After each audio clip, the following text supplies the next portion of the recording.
Hey guys, Dr Duce back again with another installation in my top tips for Logic Pro X. Now this is tip number 5 and I think it's going to be quite useful for those of you who create house and similar EDM styles, okay? So let's get into this. Okay, so Logic has got some fantastic sounds in its library, in particular within the synthesizer group. If you go through to the EDM Chord, you've got some amazing sounding synths that they've created here, and in the most part they are actually minor triads. Okay, now for the tip today, we're going to be looking at the Chicago chords.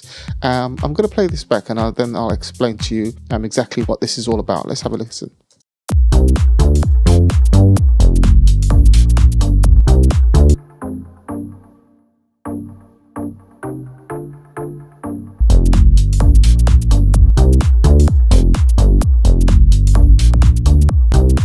So we've got our Chicago chords here, and the tones are coming from the amazing Logic ES2 Synth, which has been in Logic for a very long time, and it's absolutely rock solid. If you were to actually go in, learn how to use it, you can do some quite incredible things with it.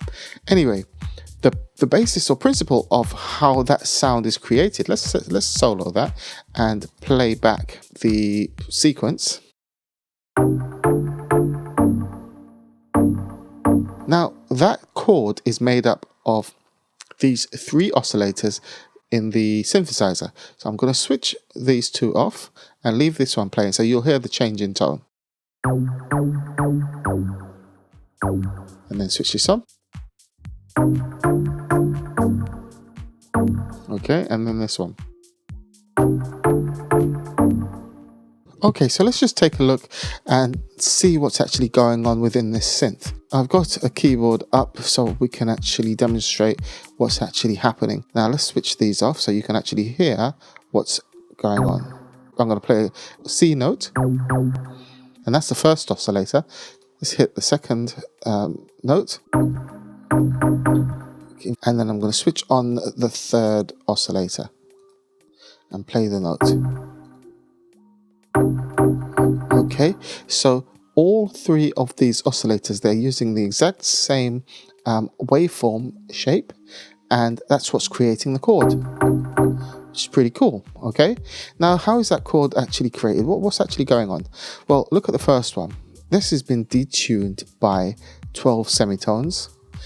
This one's been tuned up by 3, and this one has been tuned up by 7.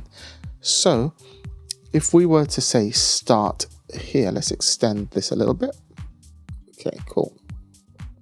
Let's say we were starting at this point. Let's say this was our root. All right, what I'm going to do is I'm going to turn the oscillators off. Let's go off there. Okay, this is what's actually happening. C being our root. All right, first note is C. However, it's been detuned by 12 semitones, so that's an octave down. So there. Okay, the second note is a minor third up, which is here, and the third note is 7 semitones up, which is the 5th. Okay, so this is what we've got. 1 there, that's the first, that's the third or minor third, that's your 5th. Okay, I'm going to switch them all back on, and I'm just going to hit a single note now. So what we're going to do, we're just going to hit C, and that's all the notes being played simultaneously. Okay, now if you want to find out a bit more about chords, chord formation, whether it be major chords, minor chords, 7th, 9th, 11th, and so on, check out my video series on that. There'll be a link on this page right here or something in the description. Okay, so the point I want to get to is how can I extend this? So let's say we've got the root, we've got the minor third, we've got the 5th. Let's say we wanted to add the 7th or even the 9th. Okay, how can we do that? There are only 3 oscillators here on this page. This is what we do. Let's close this. We'll close this for a minute. Now I'm going to duplicate this instance of the ES2 by holding down the Command key and hitting D. Okay, so we've now got 2 instances of the ES2. Okay, and I'm now going to go in on the second instance, open that up, And I'm going to switch these two oscillators off, and I am now going to tune this, okay, to, so we're back at the root, we're back at sort of root position, and let's pull our keyboard up again. Now I want to add a minus seventh to this chord. Now the minus seventh note position from the root is, so 1, 2, 3, 4, 5, 6, 7.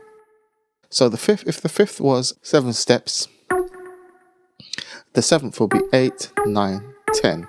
Okay, so let's bring this up to plus 10. Okay, cool. And now what we can do is we need to be able to play these two chords at the same time.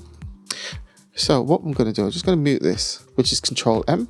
Okay, we're going to create a track stack by selecting both of these together and using the key command Shift Command D. Okay, I want to create a summing stack using the two tracks. So hit Create, and now we've got our track stack. I'm just going to move this up here actually. And now if I was to play a note on the keyboard, what do we get? Okay, can you hear the difference? Let's solo this one. So but only this is the original. In fact, let's rename that original, and we're just going to add minus seventh here. Minus 7. There we go. This is the original. Add the minus seventh. Okay. Right. So what I'm going to do, I'm going to play back this sequence and let's have a listen, see how it sounds now that we've added that minus seventh. Okay. Unmute that. Control M.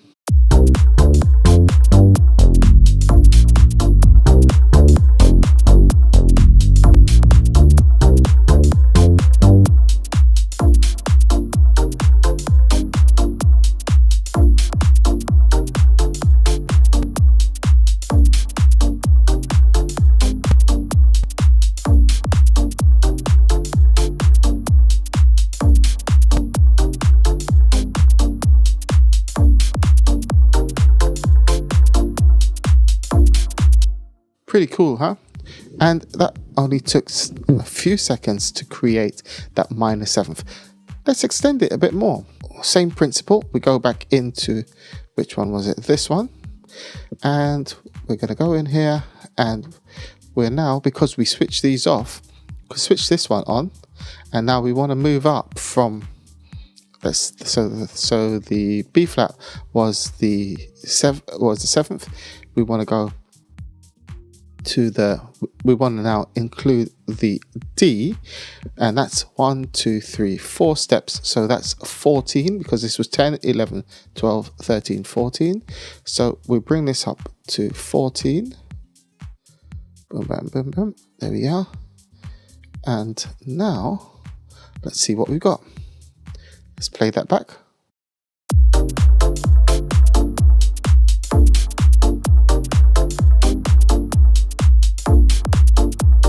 Different color, isn't it? Let's go in here and let's mess with the controls. Let's look.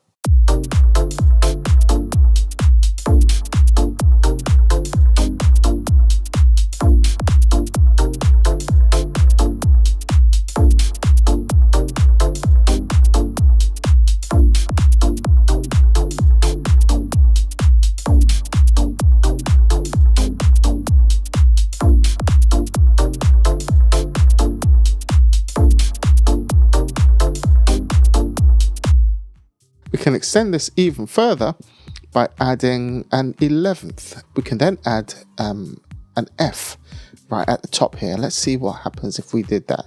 So we end up with, let's go. Okay, so if we were to go in here, and don't forget, so if the 9th is the D, the 11th is going to be 1, the 9th is the D, which is 14. We want 15, 16, 17. Let's just see how the color changes there.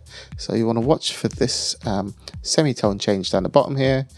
17. Okay, 17 steps up. Let's see what we've got now. If I was to hit a note on the keyboard, let's go to this one.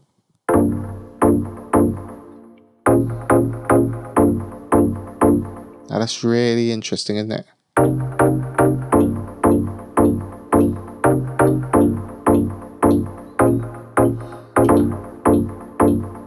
Let's just play the original.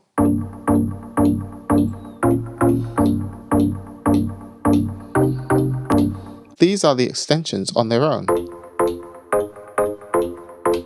But together, here we go.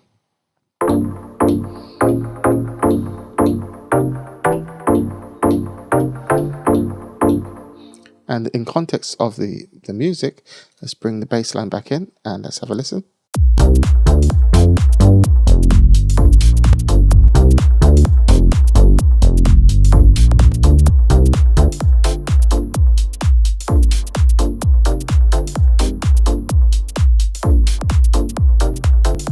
In fact, that was interesting because the bass line was already created prior to the chords being developed, or this track stack being developed.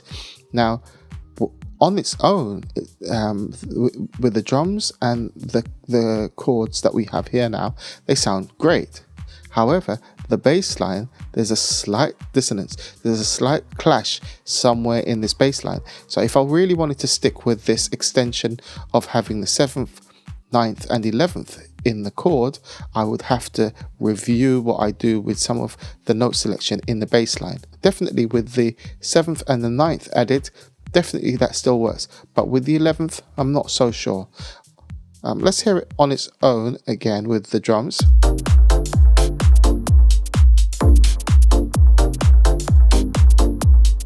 That's fine. Let's bring the bass back in.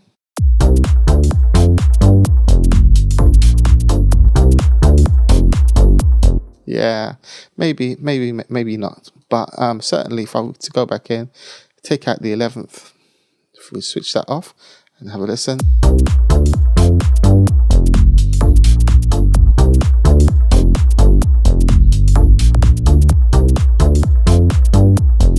Yeah, definitely that works.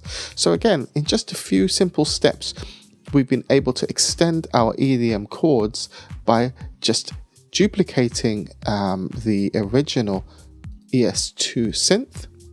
Let's go back here. Duplicating the original ES2 synth and then going in and just manipulating the tuning. Okay, real simple. You didn't need to mess with any of these other complicated looking controls. And that's my tip for today. Remember to check out my series on chord formation. Some really good knowledge there for you, especially if you're not a trained musician in any way and you want to get a bit more of an understanding of how to sort of develop chords and how notes actually fit together to make sense in a progression. That would be one for you. Also, do remember to subscribe and like this video, especially if you find it useful. I'll be back with more real soon. This is Dr. Duce. Peace.